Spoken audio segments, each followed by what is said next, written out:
ایک قاعدہ سمجھ لیں کہ قرآن پاک جو ہے اللہ کی جامع ماننے کامل مکمل کتاب ہے، اس میں تو صرف خلاصہ ہوتا ہے، بنیادی بات ہوتی ہے، تفصیل نہیں ہوتی۔ یہ ہمیشہ یاد۔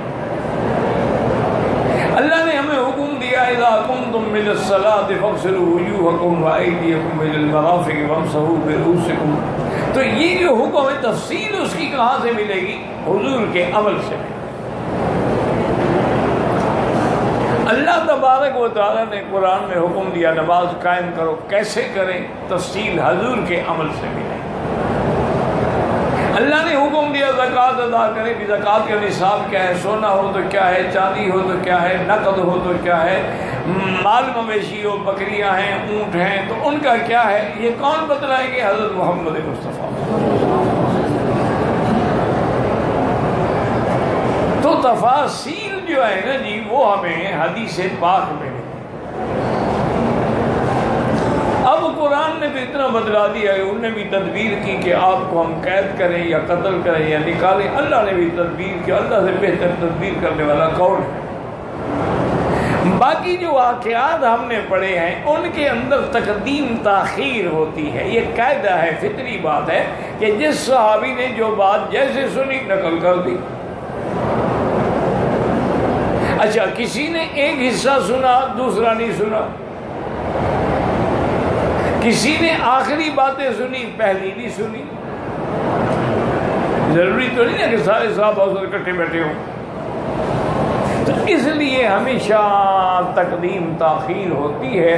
تو اس کا حل مفسرین اور محدثین اور فقہاء نے یہ لکھا ہے کہ جیسے ہمیں قرآن بغیر حضور کے فرمان کے سمجھ نہیں آ سکتا ہے، ایسے ہمیں حضور کا عمل بھی بغیر صحابہ کے سمجھ نہیں آ سکتا۔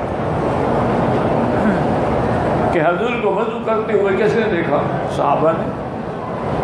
نماز پڑھتے ہوئے کس نے دیکھا؟ صحابہ نے۔ حضور میں نماز میں آپ بھول گئے تو اس کا کیا کیا؟ کس نے بتلایا؟ صحابہ نے۔ تو اللہ کے نبی کے بغیر، حدیث کے بغیر قرآن سمجھ ہی نہیں آ سکتا، اور صحابہ کے بغیر فرمان محمد مصطفیٰ سمجھ ہی نہیں آ سکتا۔ اسی لیے فقہاء کے نزدیک یہ چار چیزیں حجت ہوتی ہیں: پہلے کتاب اللہ، اس کے بعد سنت رسول اللہ، اس کے بعد اجماع۔ اجماع مانا جس مسئلے پہ صحابہ اکٹھے ہو جائیں اس کا مقام بھی پھر وہی ہو جاتا ہے سنت کا مقام۔ اور اس کے بعد ہے قیاس۔ قیاس کا معنی یہ ہوتا ہے کہ واضح حکم موجود نہیں ہے لیکن کسی سابقہ حکم پر ہم اس کو قیاس کر لیں گے، لیکن وہ حکم قرآن و سنت میں ہوگا۔ یہ چار چیزیں ہیں جن سے استدلال پکڑا جاتا ہے، اور اس کے علاوہ جو ہے کوئی گزارا نہیں ہے۔ اب آپ دیکھیں نا جی کہ سورۃ فاتحہ نماز میں پڑھنے پر کتنا جھگڑے ہیں، اللہ ہمیں بھی اور انہیں بھی ہدایت عطا فرمائے، لیکن سورۃ فاتحہ پر تو لڑتے ہو، اور فاتحہ میں جو حکم ہے اس میں کون عمل کرے گا؟ فاتحہ کے بغیر نماز نہیں ہوتی، ٹھیک ہے جی، اور بھائی بیٹھ جاؤ یار، کیوں تنگ کرتے ہو، بعد میں آتے ہو، ابھی پرچی پہنچانی تھی آپ نے، پیچھے سے آ جاؤ، کچھ اللہ نے عقل بھی تو دیا ہے نا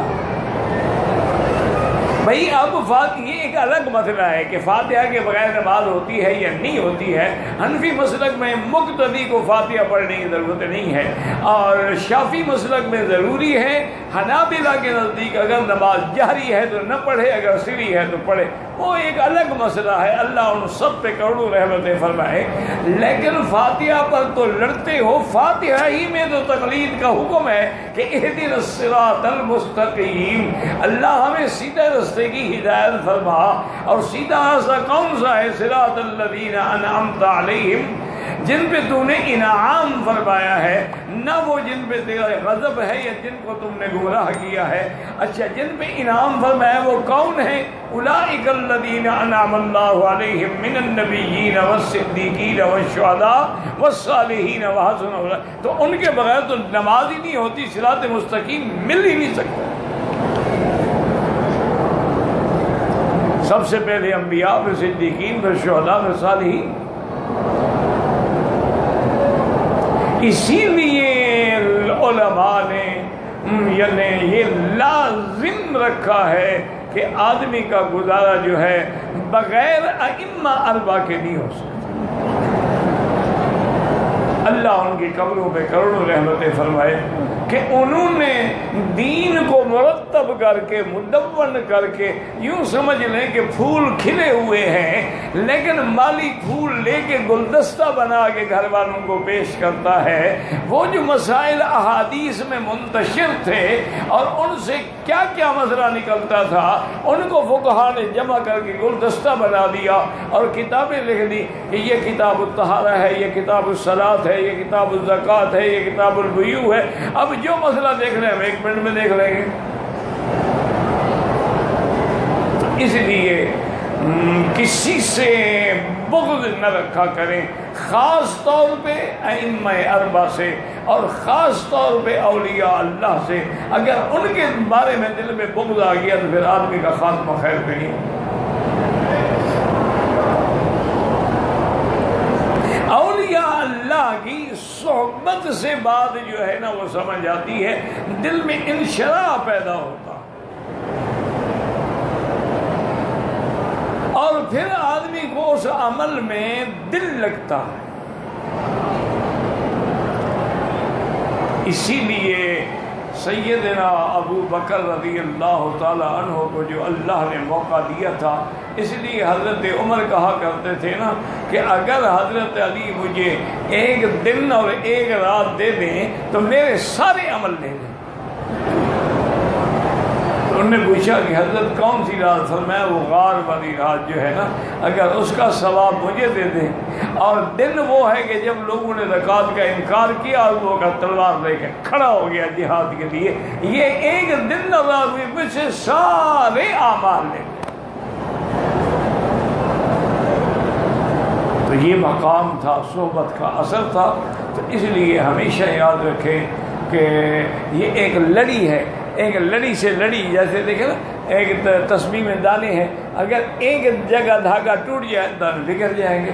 تو اگر آپ نے صحابہ کو چھوڑ دیا دین ختم، آپ نے فقہا کو چھوڑ دیا دین ختم، آپ نے علماء کو چھوڑ دیا دین ختم، اولیاء اللہ کو چھوڑ دیا دین ختم، سمجھ آ ہی نہیں سکتا۔ یہ جو ہم مخالفت کرتے رہتے ہیں نا پیروں کی اور ان کی، یہ وہ پیر ہیں جیسے آج کل آپ نے اخبار میں پڑھا ہے نا کہ ایک پیر صاحب کو جوش آیا تو اپنے 20 مریدوں کو قتل کر دیا۔ اب یہ اتنا بڑا قاتل جو ہے وہ بھی پیر ہے۔ انا للہ و انا الیہ راجعون۔ بس دعا کریں کہ اللہ ہمیں صراط مستقیم پہ دائم و قائم